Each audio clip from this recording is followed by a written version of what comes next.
Bismillahirrahmanirrahim. Assalamualaikum warahmatullahi wabarakatuh. Perkenalkan, nama saya Rusman Hadi.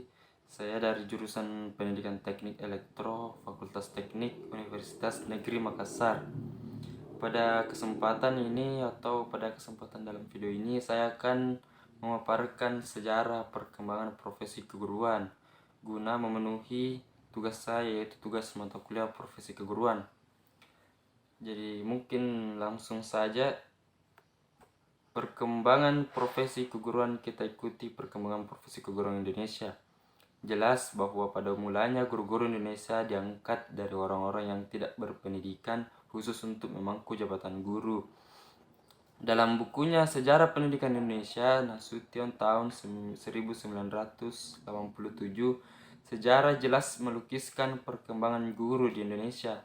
Pada mulanya diangkat dari orang-orang yang tidak memiliki pendidikan khusus yang ditambah dengan orang-orang yang lulus dari sekolah guru atau quick school yang pertama kali didirikan di Solo tahun 1852. Kemudian karena mendesaknya keperluan guru, maka pemerintah Hindia Belanda mengangkat 5 macam guru, yaitu yang pertama, guru lulusan sekolah guru yang dianggap sebagai guru yang berwenang penuh. Yang kedua, guru yang bukan sekolah guru tetapi lulus ujian yang diadakan untuk menjadi guru. Yang ketiga, guru bantu, yakni lulus ujian guru bantu. Yang keempat, guru yang dimagangkan kepada seorang guru senior yang merupakan calon guru. Yang kelima, guru yang diangkat karena keadaan yang mendesak, yang berasal dari warga yang pernah mengecap pendidikan. Terus, walaupun jabatan guru tidak harus disebut sebagai jabatan profesional penuh, status mulai membalik. Di Indonesia telah ada Persatuan Guru Republik Indonesia atau disingkat PGRI yang mewadahi persatuan guru dan juga mempunyai perwakilan di DPR atau MPR. Dalam sejarah pendidikan guru Indonesia, guru pernah mempunyai status yang sangat tinggi di masyarakat, mempunyai wibawa yang sangat tinggi dan dianggap sebagai orang yang serba tahu. Peranan guru saat itu tidak hanya mendidik anak di depan kelas, mendidik masyarakat, tempat masyarakat untuk bertanya, baik untuk memecahkan masalah pribadi maupun sosial. Namun wibawa guru mulai memudar sejalan dengan kemajuan zaman, perkembangan ilmu pengetahuan dan teknologi, dan keperluan guru yang meningkat tentang imbalan atau balas jasa. Meskipun sekolah guru telah diadakan, namun kurikulumnya masih lebih mementingkan pengetahuan yang akan diajarkan di sekolah, sedangkan materi ilmu pendidikan psikologi belum dicantumkan secara khusus di dalamnya. Sejarah dengan pendirian sekolah-sekolah yang lebih tinggi tingkatannya dari sekolah umum seperti Hollands Inland School, Mir Witgebrei Lagere Onderwijs, Hogere Burgerschool, dan Algemeen Middelbare School. Secara berangsur-angsur didirikan pula lembaga pendidikan guru atau kursus-kursus penyiapan guru seperti Hogere Quick School untuk guru HIS dan kursus Hoofdek untuk calon kepala sekolah. Kemudian keadaan demikian berlanjut sampai zaman pendudukan Jepang dan awal perang kemerdekaan. Secara perlahan namun pasti, pendidikan guru meningkatkan jenjang kualifikasi dan mutunya. Saat ini lembaga tunggal untuk pendidikan guru, yakni Lembaga Pendidikan Tenaga Kependidikan. Menurut para ahli, profesionalisme menekan kepada penguasaan ilmu pengetahuan atau kemampuan manajemen beserta strategi penerapannya. Meister tahun 1997 mengemukakan bahwa profesionalisme bukan sekadar pengetahuan teknologi dan manajemen, tetapi lebih merupakan sikap pengembangan profesionalisme lebih dari seorang teknisi, bukan hanya memiliki keterampilan yang tinggi, tetapi memiliki suatu tingkah laku yang dipersyaratkan. Memperhatikan kualitas guru di Indonesia memang jauh berbeda dengan guru-guru yang ada di Amerika Serikat atau Inggris. Di Amerika Serikat, pengetahuan profesional guru harus memenuhi standar sebagaimana yang dikemukakan Steele dan Horsley tahun 1998 dan NRC tahun 1996 bahwa ada 4 standar pengembangan profesi, yaitu 1. Standar pengembangan profesi A adalah pengembangan profesi untuk guru sains memerlukan pembelajaran isi sains yang diperlukan melalui perspektif dan metode-metode inquiry. Para guru dalam sketsa ini melalui sebuah proses observasi fenomena alam, membuat penjelasan-penjelasan dan menguji penjelasan-penjelasan tersebut berdasarkan fenomena alam. Yang kedua, standar pengembangan profesi B adalah pengembangan profesi untuk guru sains memerlukan pengintegrasian pengetahuan sains, pembelajaran, pendidikan, dan siswa juga menerapkan pengetahuan tersebut ke pengejaran sains.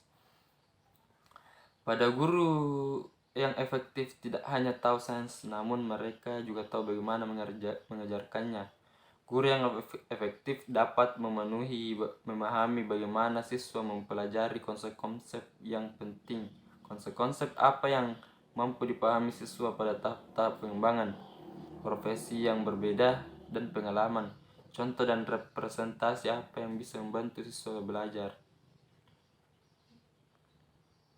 Yang ketiga, standar pengembangan profesi C adalah pengembangan profesi untuk para guru sains memerlukan pembentukan pemahaman dan kemampuan untuk pembelajaran sepanjang masa.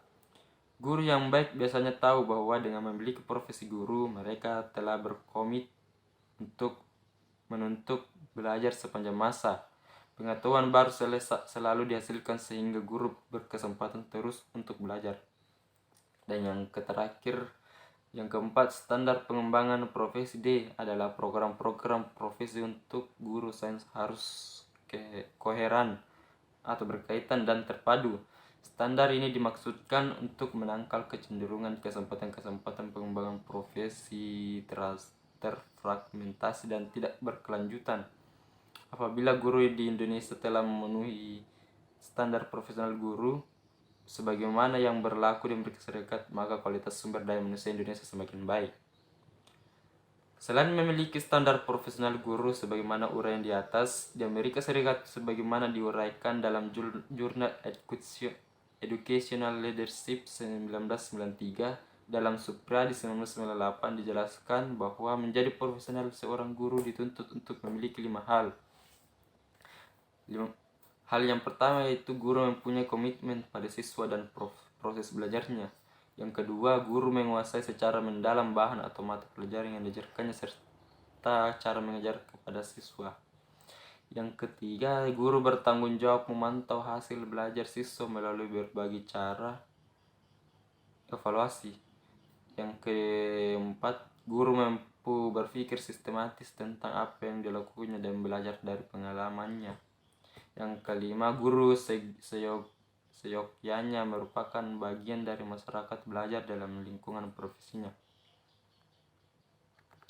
Pengembangan profesionalisme guru menjadi perhatian secara global karena guru memiliki tugas dan peran bukan hanya memberikan informasi ilmu pengetahuan dan teknologi, melainkan juga membentuk sikap dan jiwa yang mampu bertahan dalam era hiperkompetisi.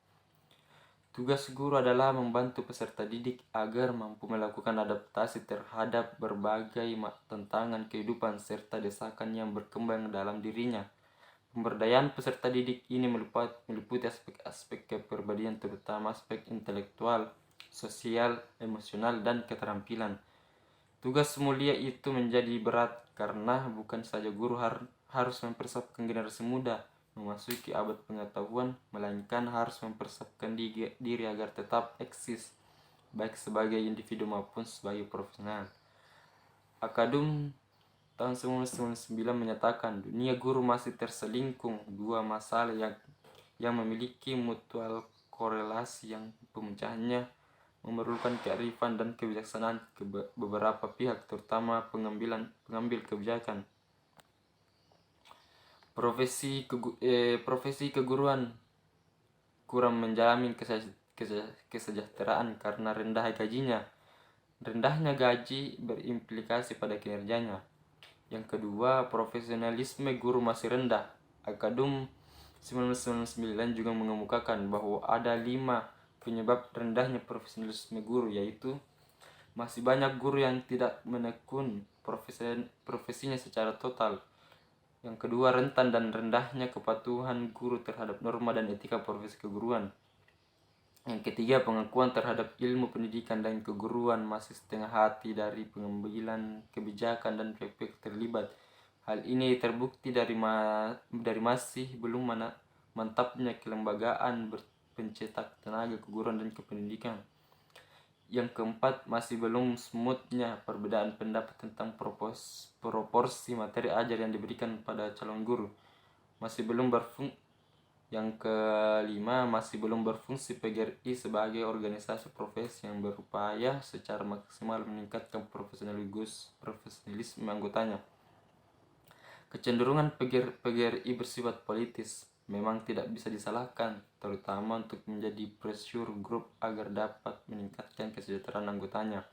Namun demikian, di masa mendatang PGRI sepantasnya mulai mengupayakan profesionalisme para anggotanya. Dengan melihat adanya faktor-faktor yang menyebabkan rendahnya profesionalisme guru, pemerintah berupaya untuk mencari alternatif untuk meningkatkan profesi guru.